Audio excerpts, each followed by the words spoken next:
Siyabingelela ingane zakwethu, cela uma uqala ukungena kuleli khasi lethu Umgosi ucofa subscribe button ingane zakwethu-ke nalo daba olumbi olubuhlungu.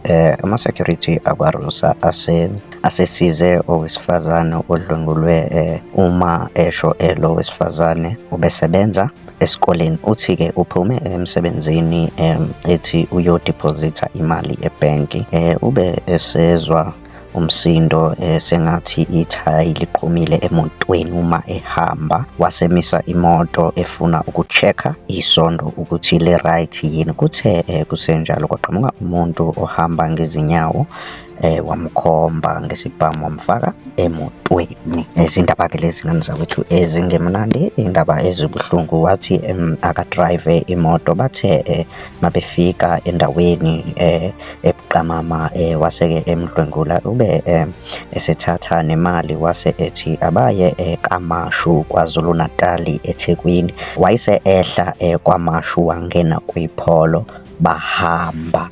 Ngane zakwethu, izindaba-ke lezi ezibuhlungu, izindaba ezimbi. Owesifazane echaza ukuthi-ke ubethi uphuthuma ebhange ukuyodiphozitha imali, wayesehlelwa umuka, wehlelwa isehlo wase wadlwengulwa. Mina-ke nawe ngane zakwethu bengathanda sihlangana laphaya kwi-comment section sizwe uvo lwakho ukuthi wena uthini ngalolu daba. Ungakhohlwa ukucofa subscribe button kule channel yethu Umgosi. Uhlale nathi nje sophinde futhi sikulethele lezi ndaba nezinye ezithi azifane nalezi danko.